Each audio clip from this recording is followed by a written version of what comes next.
Hello students, मैं रोहित यादव अपने YouTube channel chemistry with Rohit में आपका फिर से हार्दिक स्वागत करता हूं। जैसा कि हमने प्रीवियस लेक्चर में इवन रिएक्शन रीड कर लिया था, उसका लिंक आपको ऊपर आई सजेस्टेड के द्वारा मिल जाएगा। आप वहां जाकर के इवन रिएक्शन का वीडियो देख सकते हैं। आज के हमारे रिएक्शन है एलिमिनेशन रिएक्शन में E2 एलिमिनेशन रिएक्शन। तो आज हम बात करेंगे E2 एलिमिनेशन रिएक्शन की। E2 एलिमिनेशन रिएक्शन की जनरली बात न करूं तो यही जैसे हमने SN2 रिएक्शन रीड की थी वैसे ही E2 एलिमिनेशन चलेगी हमारी। SN2 में हमने ट्रांजिशन स्टेट बनाई थी, न्यूक्लियोफाइल ने अटैक किया था बैक साइड से। इसमें जो है बेस का मिलेंगे, जैसा कि एलिमिनेशन रिएक्शन में बेस का मिले रहे हैं। बेस भी कौन सा लेंगे? Strong base. स्ट्रॉन्ग बेस क्या करेगा? हाइड्रोजन को एब्स्ट्रैक्ट करेगा। एब्स्ट्रैक्ट करने के बाद एल्किल हैलाइड से हैलाइड ग्रुप बाहर निकलेगा और हाइड्रोजन उसके एडजेसेंट कार्बन एटम से बेस लेकर बाहर निकल जाएगा और हमें एल्किन फॉर्मेशन होगी। कैसे होगी? पहले हम एग्जांपल लेंगे, एग्जांपल के द्वारा हम समझेंगे E2 एलिमिनेशन रिएक्शन को। तो सबसे पहले हम एग्जांपल लेते हैं एल्किल हैलाइड का। एल्किल हैलाइड हमारे पास है CH3 bond CH bond H bond CH2 bond X। Generally ये वाला एल्किल हैलाइड है हमारे पास। इस कार्बन एटम पर हैलाइड ग्रुप जुड़ा हुआ है, इस कार्बन एटम पर हाइड्रोजन एटम जुड़ा हुआ है। दोनों एडजेसेंट कार्बन एटम है। एडजेसेंट कार्बन एटम का मतलब नजदीकी कार्बन परमाणु। नजदीकी कार्बन परमाणु पर एक के ऊपर हाइड्रोजन और दूसरे के ऊपर हैलाइड ग्रुप जुड़ा हुआ है। इसकी रिएक्शन में बेस की प्रेजेंस में, बेस भी कौन सा? Strong base. स्ट्रॉन्ग बेस क्या करेगा? हाइड्रोजन को एब्स्ट्रैक्ट करेगा, मतलब हाइड्रोजन से बॉन्डिंग बनाएगा। हैलाइड एटम यहां से अलग होना स्टार्ट होगा। हाइड्रोजन बेस से बॉन्ड बना करके यहां से टूटेगा। ये वाला बॉन्ड यहां पर क्या होगा? सब्स्टिट्यूट, मतलब यहां डबल बॉन्ड का फॉर्मेशन स्टार्ट। तो हमारे पास जो ट्रांजिशन स्टेट बनेगी, जैसा हमने SN2 में रीड किया था, ट्रांजिशन स्टेट फॉर्मेशन होती है SN2 में, वैसे ही E2 में भी क्या होगा? ट्रांजिशन स्टेट बनेगी। ट्रांजिशन स्टेट की बात करें तो वो कैसे बनेगी? CH3 ऐसे कैसे? CH इसका बॉन्ड टूटना स्टार्ट, मतलब पार्शियल बॉन्ड बना हुआ है इसके साथ। B क्या करेगा? B यहाँ पे क्या है? बेस। बेस क्या करेगा? H के साथ बॉन्ड बनाना स्टार्ट, यानी B क्या है हमारा? बेस। बेस ने हाइड्रोजन के साथ बॉन्ड बनाना स्टार्ट कर दिया। आगे CH2, यहाँ पे डबल बॉन्ड फॉर्मेशन स्टार्ट। कैसे? क्योंकि यहां से जो बॉन्ड जाएगा वो कहां पर सब्स्टिट्यूट होगा? यहाँ पर। यहां से हैलाइड एटम टूटना स्टार्ट पार्शियली। ये हमारी क्या है? इसकी transition state. Transition state of elimination reaction कौन सी? बाइमोलिक्यूलर। E2 लगा हुआ है मतलब बाइमोलिक्यूलर। इसको हम क्या बोल सकते हैं? बाइमोलिक्यूलर। ओके, जैसा हमने SN2 को बोला था बाइमोलिक्यूलर न्यूक्लियोफिलिक सब्स्टिट्यूशन, इसको बोलेंगे हम बाइमोलिक्यूलर एलिमिनेशन रिएक्शन। तो इसमें ट्रांजिशन स्टेट में क्या हुआ? बॉन्ड बनाया, H से S को क्या किया? एब्स्ट्रैक्ट किया। X बाहर निकलना स्टार्ट, यहाँ पर डबल बॉन्ड फॉर्मेशन स्टार्ट। अब ट्रांजिशन स्टेट के बाद नेक्स्ट स्टेप कौन सी होगी? CH3 bond CH double bond CH2। ये हमारी एल्किन फॉर्मेशन। B ने H से बॉन्ड बनाया तो BH यानी बेस और हाइड्रोजन प्लस हैलाइड आयन के रूप में बाहर। अब आपने देखा जैसा हमने SN2 रिएक्शन में रीड किया था, SN2 रिएक्शन क्या थी? सिंगल स्टेप में। ये भी क्या है? सिंगल स्टेप, यानी वन स्टेप प्रोसेस। इसकी जो रेट डिटरमाइनिंग स्टेप है उसमें कौन कौन पार्टिसिपेट कर रहा है? बेस और एल्किल हैलाइड। मतलब इसकी रेट ऑफ रिएक्शन किस पर डिपेंड करेगी? बेस की कंसंट्रेशन और एल्किल हैलाइड की कंसंट्रेशन पर। आई होप आपको अच्छे समझ में आ गया है कि इसकी मैं बात करूं रेट ऑफ रिएक्शन की, वो डिपेंड करेगी एल्किल हैलाइड की कंसंट्रेशन और बेस की कंसंट्रेशन पर। मतलब इसकी काइनेटिक्स की बात करूं, ये वाला साइन नेट मार्क करता हूं मैं, तो रेट लो लिखूंगा मैं इक्वल टू के आर एक्स। रेट लो की बात करूं मैं तो रेट लो कैसे लिखूंगा मैं, ऐसे। ये क्या आ गया कांस्टेंट। बात करूं इसकी काइनेटिक्स की, काइनेटिक्स कौन सी हो गई इसकी, देख के आप बता सकते हो कितने मॉलिक्यूल्स काम में आ रहे हैं, 2, एक एल्केनाइड का एक बेस का, तो सेकंड ऑर्डर काइनेटिक्स। यहां तक आपको समझ में आ गया होगा, बहुत अच्छा समझ में आ गया, क्योंकि एल्केनाइड बेस से रिएक्शन करके ट्रांजिशन स्टेट बनाई जैसे SN2 में बनाई थी, और ये SN2 वो ट्रांजिशन स्टेट ब्रेकअप होकर क्या बना दी, एल्कीन। तो इसमें ये एक स्टेप प्रोसेस है, 1 स्टेप प्रोसेस। इसमें बॉन्ड का टूटना मतलब बॉन्ड ब्रेकिंग और बॉन्ड का बनना, इनके बीच, इन दोनों कार्बन एटम के बीच जो डबल बॉन्ड फॉर्मेशन हो रहा है वो एक साइमल्टेनियस प्रोसेस होती है, मतलब हाथों हाथ होता है। इसलिए क्या है, 1 स्टेप प्रोसेस। हमने E1 रिएक्शन में रीड किया था, E1 में कार्बोकैटायन बन रहा था, मतलब वो क्या थी, 2 स्टेप प्रोसेस। अब हम आगे देखेंगे इसकी कुछ जनरल प्रॉपर्टीज हैं E2 रिएक्शन की। E2 रिएक्शन की जनरल प्रॉपर्टीज की बात कर लेते हैं कि E2 रिएक्शन को पहचानने के लिए हम कौन कौन सी प्रॉपर्टीज हैं ऐसी कि हम E1 रिएक्शन से उसकी कंपेयर करें तो किस प्रकार हम पता लगा पाएंगे कि ये E2 रिएक्शन इसमें हो रही है। अब हम E2 रिएक्शन की प्रॉपर्टीज की बात करूंगा मैं, आप एक एक प्रॉपर्टीज को नोट करते जाना अपनी नोटबुक में और समझने की कोशिश करना, मैं क्या समझाने की कोशिश कर रहा हूँ। प्रॉपर्टीज की बात मैंने सबसे पहले बोली, ये एक 1 स्टेप प्रोसेस है। सबसे पहली बात बोलूंगा मैं, ये एक 1 स्टेप प्रोसेस है, ओके। सेकंड बात बोलूंगा मैं, इसमें बेस काम में ले रहे हैं वो स्ट्रॉन्ग बेस है। कौन सा, स्ट्रॉन्ग बेस। जबकि हमने E1 रिएक्शन में बात करी थी बेस की, वो था हमारा वीक बेस। हम बात करेंगे इसमें स्ट्रॉन्ग बेस की। स्ट्रॉन्ग बेस का एक एग्जांपल लूं मैं तो वो है हमारा टर्सरी ब्यूटोक्साइड। एक एग्जांपल है हमारा tertiary butoxide, okay. Tertiary butoxide को मैंने कैसे लिख दिया, टर्सरी ब्यूटोक्साइड, ओके। के प्लस यहाँ पर क्या है, के हाइड्रोजन से रिएक्शन करने के क्या बना लेगा, KX। टर्सरी ब्यूटोक्साइड इसमें क्या है, बेस, वो क्या है, स्ट्रॉन्ग बेस। क्यों स्ट्रॉन्ग बेस क्यों है सर, स्ट्रॉन्ग बेस इसलिए है क्योंकि जो कार्बन पर है वो 3 मैथिल ग्रुप से हैं, कार्बन पर 3 मैथिल ग्रुप से हैं, तो कार्बन किससे जुड़ा हुआ है, ऑक्सीजन से। ऑक्सीजन पे क्या है, नेगेटिव चार्ज। इस पर इलेक्ट्रॉन डेंसिटी इंक्रीज है, इसको इलेक्ट्रॉन देगा, इसके पास और ज्यादा इलेक्ट्रॉन इंक्रीज हो गए, इलेक्ट्रॉन इंक्रीज हो गए, मतलब माइनस चार्ज बहुत ज्यादा पावरफुल हो गया। तो माइनस चार्ज बहुत ज्यादा पावरफुल होने के कारण ये हाइड्रोजन को प्लस H+ के रूप में बहुत जल्दी एक्सट्रैक्ट कर लेता है, यानी उसको बहुत जल्दी बाहर निकाल लेता है। तो आ गया होगा आपको टर्सरी ब्यूटोक्साइड स्ट्रॉन्ग बेस क्यों है। ये थी हमारी सेकंड प्रॉपर्टी। थर्ड प्रॉपर्टी की बात करूं मैं, इसमें ट्रांजिशन स्टेट फॉर्मेशन होती है, जबकि E1 में क्या था, कार्बोकैटायन फॉर्मेशन। तो इसकी बात करूं मैं, इसमें ट्रांजिशन स्टेट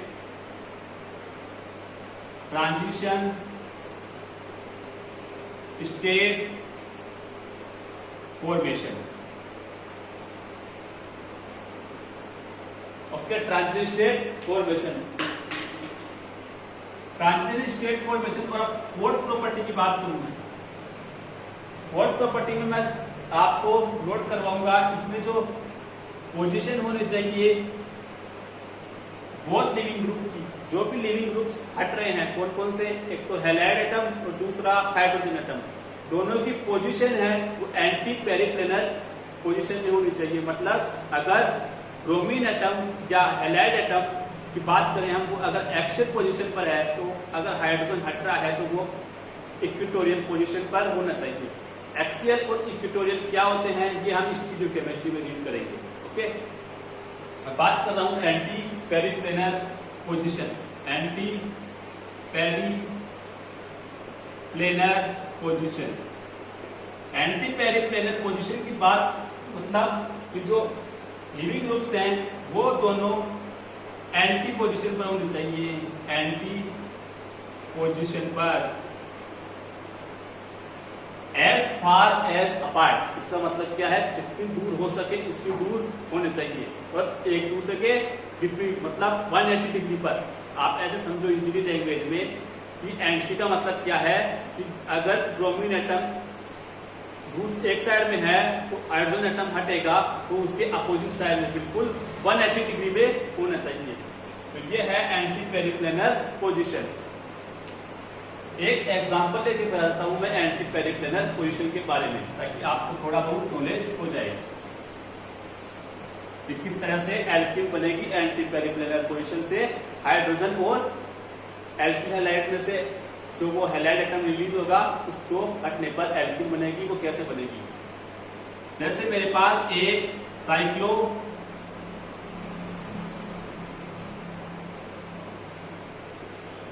ग्रुप है ना, उससे लगा हुआ है मेरे पास ब्रोमीन एटम।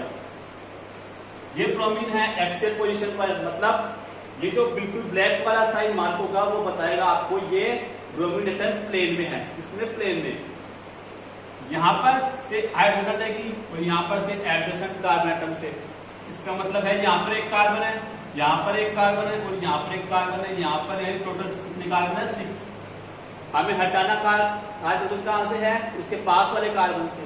पास वाला कार्बन कौन सा है, ये वाला है और ये वाला है। यहां से हाइड्रोजन हटेगी, यहां से हाइड्रोजन हटेगी तो एक हाइड्रोजन तो है यहां पर इसकी इक्वेटोरियल पोजीशन पर, मतलब प्लेन में नहीं है। एक हाइड्रोजन है जो प्लेन में है, ठीक। इधर भी एक हाइड्रोजन प्लेन में है और एक हाइड्रोजन क्या है, इक्वेटोरियल मतलब नॉन प्लेन में। दोनों तरफ सेम है। अब अगर मैं एल्कीन बनाऊंगा टर्शरी न्यूट्रोक्साइड की प्रेजेंस में, मतलब स्ट्रॉन्ग बेस की प्रेजेंस में, तो मेरे को पता है सर E2 एलिमिनेशन रिएक्शन होगी। E2 एलिमिनेशन रिएक्शन होगी तो Br तो हटेगा, फिर H कौन सा हटेगा, इसमें कंफ्यूज है। H ये वाला हटाएं या ये वाला हटाएं। अगर आप H ये वाला हटा दोगे तो आपका क्वेश्चन वहां पर रॉन्ग हो जाएगा। तो इसीलिए आप कॉन्सेंट्रेट होकर इसको देखिए कि कौन सी H हटा रहा हूं मैं। मैंने बात करी एंटी पेरिप्लेनर पोजीशन की, मतलब अगर ये प्लेन में है ये वाला जो हमें हाइड्रोजन होगा वो कौन सा हटाना पड़ेगा, एंटी प्लेन वाला, यानी उसका उल्टा प्लेन, यानी वो प्लेन में नहीं हो। तो मैं बात कर रहा हूं एल्कीन बना रहा हूं मैं, ब्रोमीन हटा एल्कीन बनी। एल्कीन बनी तो सर फिर यहाँ हाइड्रोजन कौन सा बचा, हाइड्रोजन बचा वो कौन सा बचा, प्लेन वाला। क्यों, क्योंकि हमने हाइड्रोजन हटाई, वो हटाई एंटी प्लेन वाली। कौन सी, एंटी प्लेन वाली। एंटी प्लेन वाली क्यों, क्योंकि जो E2 एलिमिनेशन रिएक्शन है वो एंटी पेरिप्लेनर पोजीशन से लिविंग ग्रुप्स को हटाती है, यानी both leaving groups anti plane में होने चाहिए। तो हमारे पास जो एल्कीन बनी वो ऐसी बनी। अगर मैं एग्जाम में इस तरह की एल्कीन बना दूंगा तो मेरा जो आंसर मैं राइट करके आया हूं वो गलत हो जाएगा। आपको ऑप्शन में ये भी देगा तो ये भी देगा, तो बहुत तो लगता हमें सही रहे हैं कि यहाँ पे भी हाइड्रोजन है, एक बच्ची यहाँ पे भी हाइड्रोजन, लेकिन जो मार्क है ये तो प्लेन में नहीं है और ये क्या है, प्लेन में है। सही, इसका मतलब जो हमारी हाइड्रोजन हट चुकी वो कौन सी हट गई, प्लेन वाली हट चुकी। और यहाँ पे प्लेन में क्या था, ब्रोमीन एटम, तो दोनों क्या हो गए, प्लेन के हट चुके, मतलब एंटी वाला तो कोई वही नहीं हुआ, रूल ही फॉलो नहीं हुआ। ये वाला तो हमारा हो गया गलत और ये वाला क्या है हमारा राइट। तो आई होप आपको ये एंटी पेरिप्लेनर पोजीशन वाली जो कंसेप्ट है वो समझ में आ गया होगा कि हमें कौन सी हाइड्रोजन हटानी है कौन सी नहीं। अब प्रॉपर्टी नंबर 4 की बात करते हैं। 4th प्रॉपर्टी तक हो गई थी हमारी। प्रॉपर्टी नंबर 5, इसकी जो स्टीरियो स्पेसिफिक की बात करूं मैं, स्टीरियो स्पेसिफिक स्टीरियो स्पेसिफिसिटी की बात करूं मैं कि हमने उसमें देखा था इवन एलिमिनेशन रिएक्शन में कि कार्बन कैटायन फॉर्मेशन हो रहा था। कार्बन कैटायन फॉर्मेशन हुआ, आयोडीन एब्स्ट्रैक्ट हुई, वो एक तो सेट जैप प्रोडक्ट भी बना रही है और होफमैन प्रोडक्ट भी बना रही है। लेकिन जो इसकी बात करेंगे कि E2 एलिमिनेशन रिएक्शन की हाइड्रोजन वो कौन सा प्रोडक्ट बनाएगी, वो सेट जैप प्रोडक्ट ही बनाएगी। सेट जैप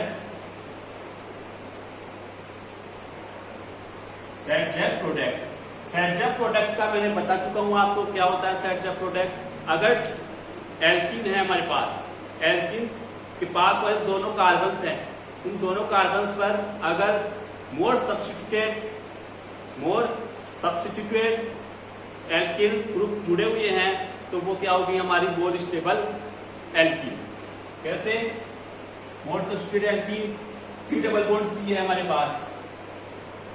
इन दोनों कार्बन एटम्स की बात करूं मैं, मेरे पास यहाँ पे भी मैथिल ग्रुप लगा हुआ है, यहाँ पे भी क्या है, मैथिल ग्रुप, यहाँ पे भी मैथिल ग्रुप और यहाँ पे भी मैथिल ग्रुप। अब आप देख रहे हो कि इसमें जो कार्बन एटम के बीच में डबल बॉन्ड है, इन दोनों कार्बन से कितने मैथिल ग्रुप्स अटैच हैं? 4। कितने? 4। 4 एल्किल ग्रुप्स अटैच है। एक तो ये एग्जांपल है। और सेकंड एग्जांपल लूं मैं, इसको रफ कर रहा हूं थोड़ा सा, इधर लिख रहा हूं। सेकंड एग्जांपल लूं मैं, CH bond C double bond CH2 bond CH3 bond CH3 bond CH3। Second example ये वाला है, ये तो है सेट जैप प्रोडक्ट, ये है होफमैन प्रोडक्ट। इसकी बात करूं मैं तो मेरे पास ये दोनों कार्बन एटम है, इनके बीच क्या है, डबल बॉन्ड यानी pi bond formation. Double bond है, इससे जुड़ा हुआ कोई भी एल्किल ग्रुप नहीं है। इस कार्बन एटम से जुड़ा हुआ है एल्किल ग्रुप, कितने? 1 से, एक तो मैथिल ग्रुप है और सेकंड आइसो ग्रुप है, यानी एल्किल ग्रुप्स के नंबर्स कितने हैं? 2 ही हैं, एक तो आइसो है एक मैथिल है। तो बात करें इसमें एल्किल ग्रुप्स कितने हैं? 2। तो सबसे मोर स्टेबल कौन सा हुआ? ये वाला। क्यों? क्योंकि इसमें 4 एल्किल ग्रुप्स थे, इसमें कितने हैं? 2 ही हैं। ये तो है होफमैन प्रोडक्ट, ये है होफमैन मतलब लेस स्टेबल, और ये क्या है? मोर स्टेबल मतलब सेट जैप प्रोडक्ट। बात करें इसकी स्टीरियो स्पेसिफिसिटी की, तो इसमें जो प्रोडक्ट बनता है वो है सेट जैप प्रोडक्ट। कौन सा? Set JAP.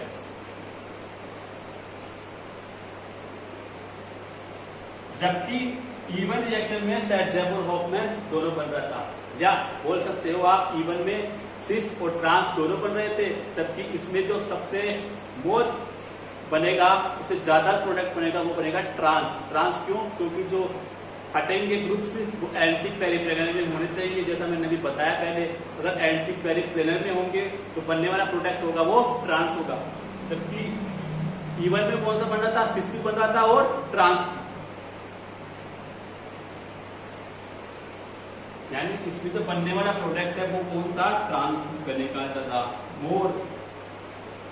बात करूं कितनी मोर ट्रांस प्रोडक्ट। आई होप आपको समझ में आया होगा ये स्टीरियो स्पेसिफिसिटी।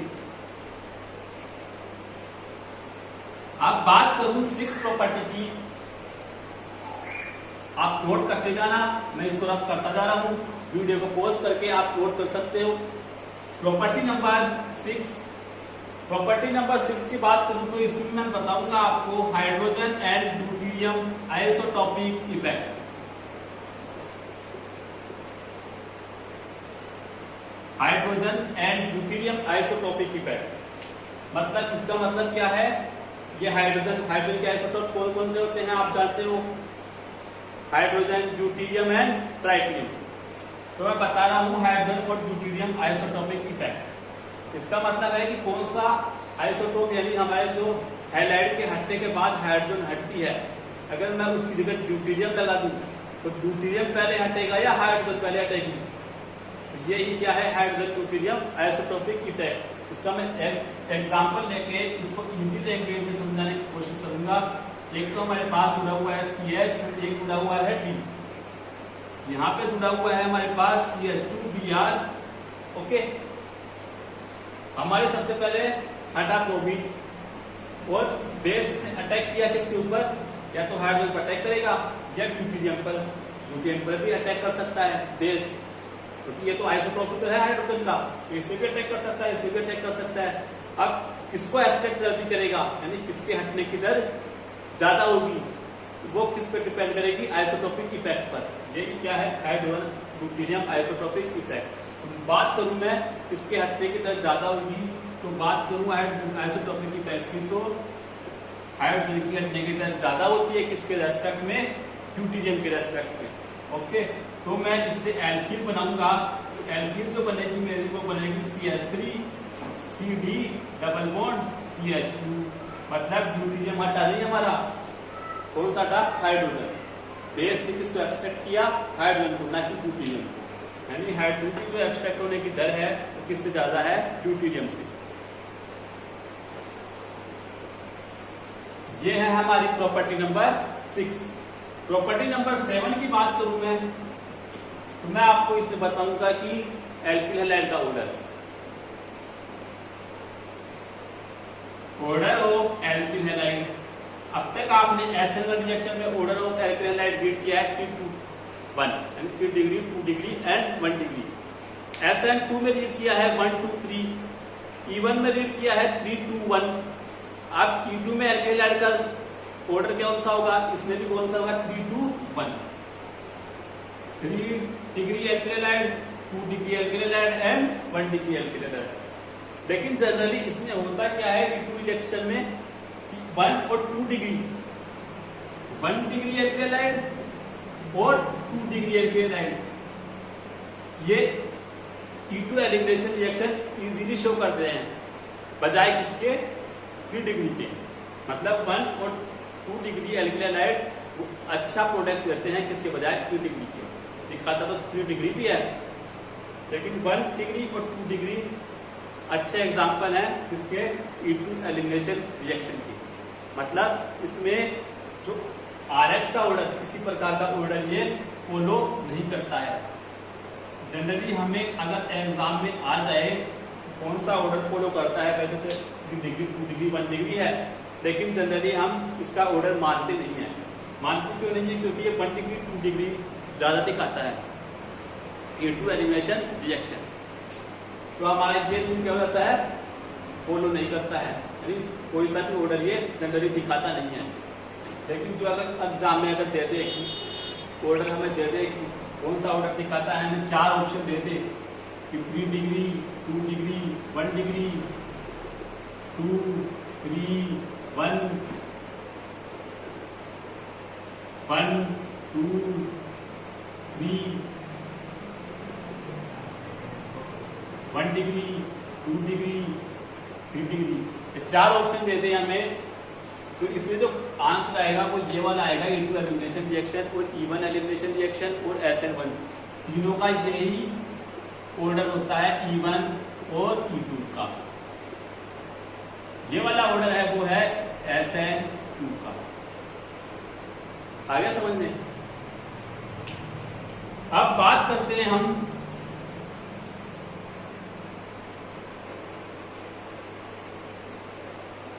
हैलाइड की लिविंग ग्रुप्स की। मतलब लिविंग ग्रुप्स कौन सबसे पहले हटेगा, लिविंग ग्रुप्स के हटने के लिए लिविंग ग्रुप्स वो जल्दी हटेगा जो सबसे कमजोर बेसिक होगा। मतलब weak base is good leaving group. बात करूं लिविंग ग्रुप की, तो weak base is a good leaving group. Okay, अब वीक बेस मतलब मैं बात करूं HF, HBr, HCl और HF। आगे समझ में? तो इसमें ना इसकी एसिडिटी देखूं तो सबसे ज्यादा एसिड प्रॉपर्टी किसकी होती है, HF की। ये तो हमारा हो गया एसिडिक ऑर्डर। आई होप अब मैं हाइड्रोजन को बाहर निकाल देता हूं तो मेरे को क्या मिलेगा, बेस मिलेगा। यहाँ पर क्या आएगा, आई, सॉरी यहाँ पे लेना आई, एच है। हाइड्रोजन को मैंने बाहर निकाल दिया, मतलब ये क्या मिला, आई माइनस। इसको क्या बोलते हैं, हाइड्रोजन पानी में ब्रोंज स्टेट बेस। कौन सा है bronze state base.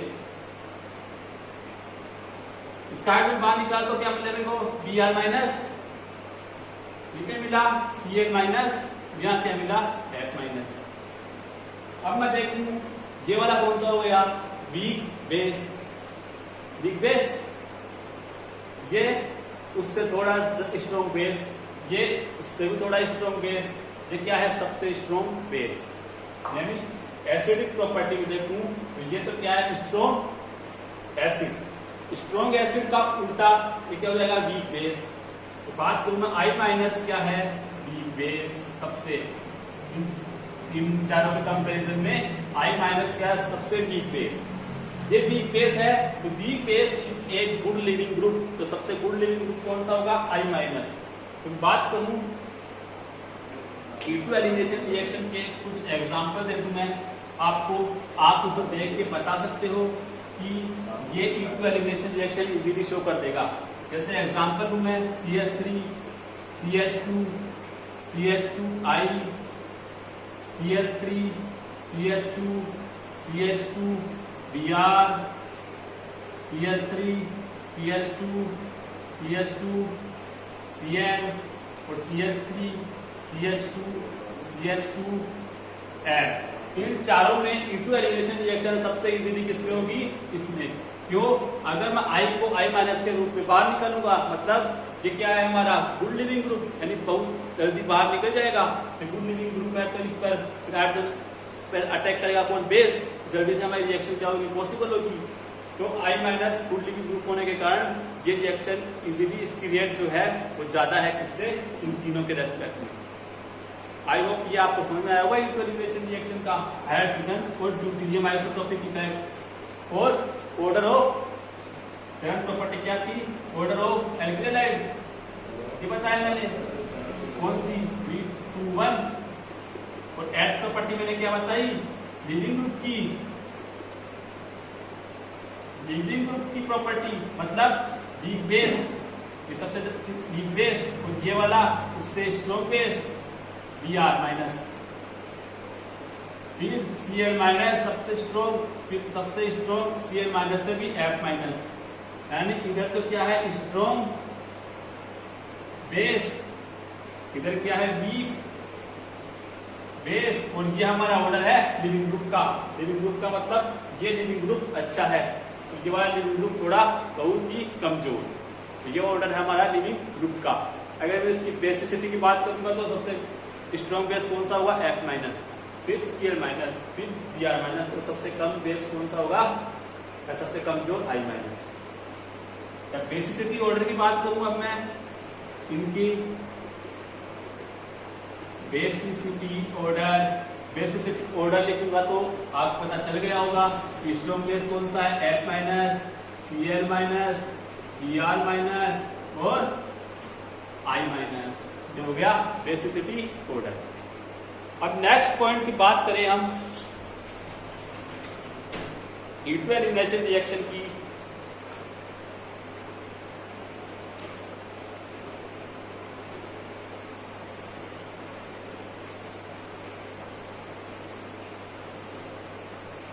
Next property देखूं मैंने दे दिया एक तो टर्शरी ब्यूटोक्साइड, ठीक, एक ले लिया मैंने CH3COH।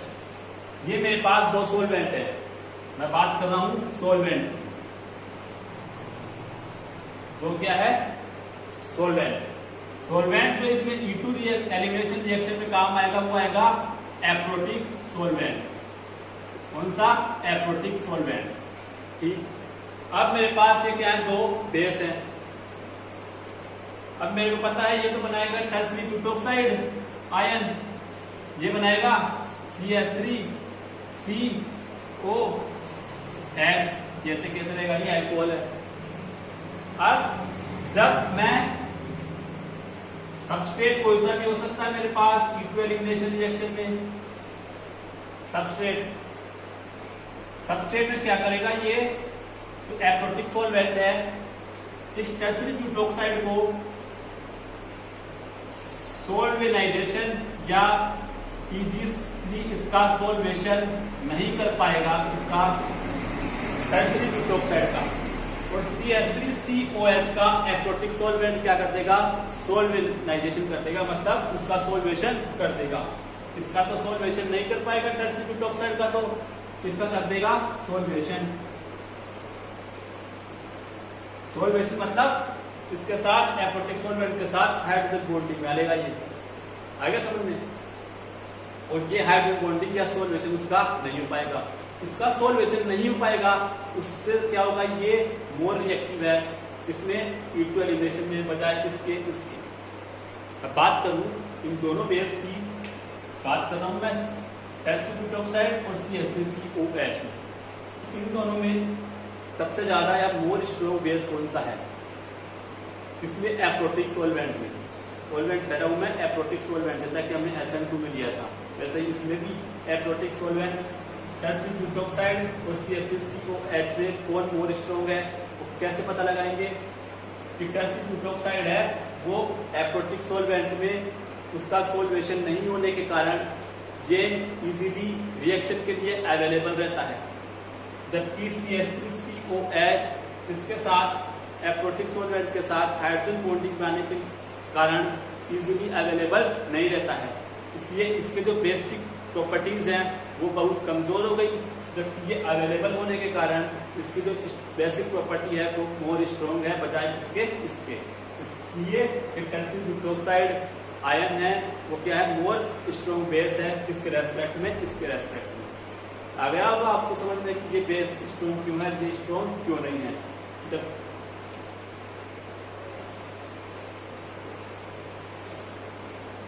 तो इसका मैं थ्योरी में लिखना चाहूं तो थ्योरी लिख रहा हूं मैं, आप इसको नोट करते रहिएगा कि टर्शियरी, इसका मतलब समझ जाना आप, मैं बात कर रहा हूं टर्शियरी ब्यूटाइल ऑक्साइड की। Okay, tertiary butyl oxide is more या strong base in aprotic solvent because tertiary butyl oxide does not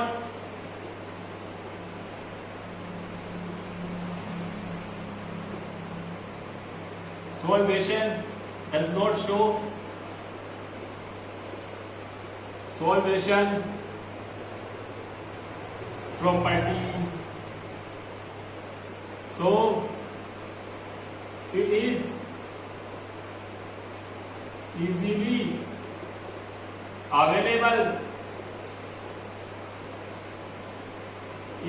available for reaction and show strong basic property.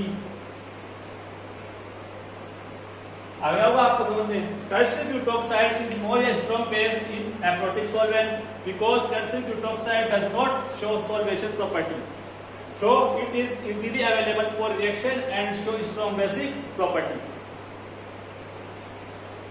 तो ये हमारी थी E2 एलिमिनेशन रिएक्शन। अब बात करूं मैं डिफरेंस क्या है कि E1 एलिमिनेशन रिएक्शन और E2 एलिमिनेशन रिएक्शन में डिफरेंस देखते हैं हम लास्ट। इधर तो लेंगे हम E1, इधर लेंगे हम E2, दोनों में डिफरेंस देखेंगे। आज का ये लास्ट टॉपिक है E1 एलिमिनेशन और E2 एलिमिनेशन रिएक्शन में डिफरेंस। पहली बात करूं मैं रेट ऑफ रिएक्शन की। रेट ऑफ रिएक्शन जो E1 रिएक्शन में था वो Rx के डायरेक्टली प्रोपोर्शनल था, जबकि E2 में रेट ऑफ रिएक्शन की बात करूं तो इसमें बेस भी काम में आ रहा है, तो directly proportional to alkyl halide concentration के और बेस की कंसंट्रेशन के। ठीक जैसा हमने SN1 में देखा था, SN2 में देखा था, इसमें एल्किल हाइड यहाँ पर न्यूक्लियोफाइल था, SN2 में, SN1 में यहाँ पर एल्किल हाइड था। मतलब इसमें बेस का कोई रोल नहीं है, यानी बेस वीक होगा ये तो हमें पता है कि वीक हो भी सकता है, स्ट्रॉन्ग होगा तो और भी अच्छी बात है। वीक बेस है, जनरली वीक बेस में E1 रिएक्शन मैकेनिज्म शो की, जबकि स्ट्रॉन्ग बेस में कौन सी E2 है ना। बात करूं मैं BS की बेस जो होगा इसमें वो होगा वीक, इसमें जो बेस होगा वो होगा strong base. Okay, order of alkyl halide की बात करूं मैं, अभी मैंने बताया आपको दोनों में क्या होगा 3, 2, 1 डिग्री, इसमें भी क्या 3 degree, 2 degree and 1 degree alkyl halide का ऑर्डर है ये। और बात करूं इसमें क्या होता है, इवन में कार्बोकैटायन बनता है, कार्बो कैटायन फॉर्मेशन, इसमें किसी प्रकार का कार्बोकैटायन फॉर्मेशन नहीं बनता है, मतलब नन बनती है तो क्या ट्रांजिशन स्टेट फॉर्मेशन।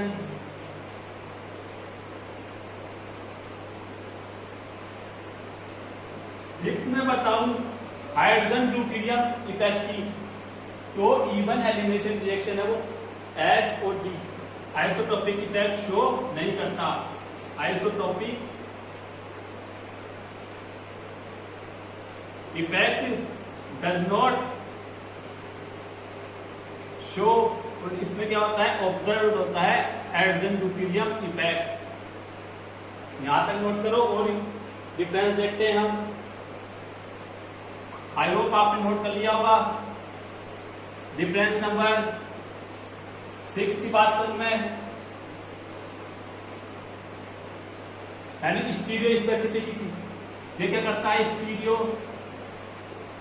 स्पेसिफिक नहीं है, यानी इसमें किसी प्रकार का स्टीरियो स्पेसिफिक शो नहीं होता, इसमें स्टीरियो स्पेसिफिक प्रॉपर्टी शो होती है।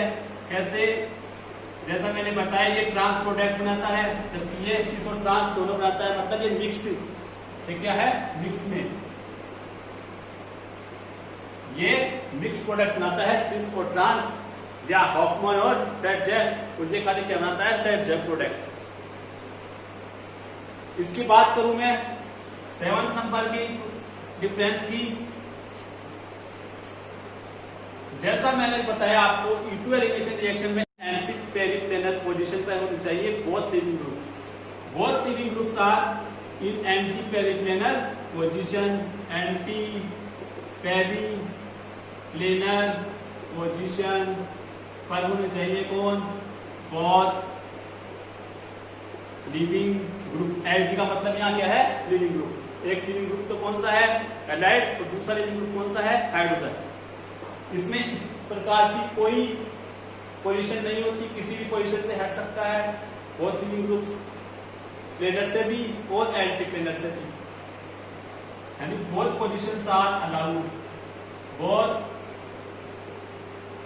पोजीशन कौन सी, प्लेनर एंड एंटी प्लेनर,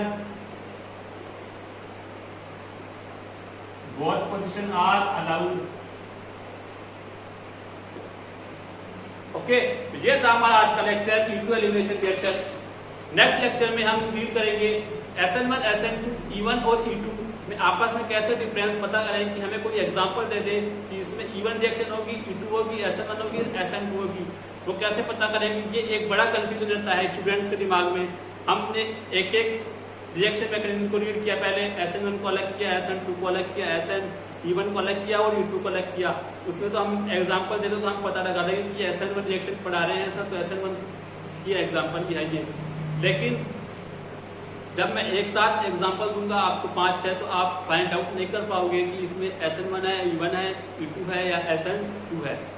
तो इसका इजीली मेथड बताऊंगा मैं आपको नेक्स्ट लेक्चर में।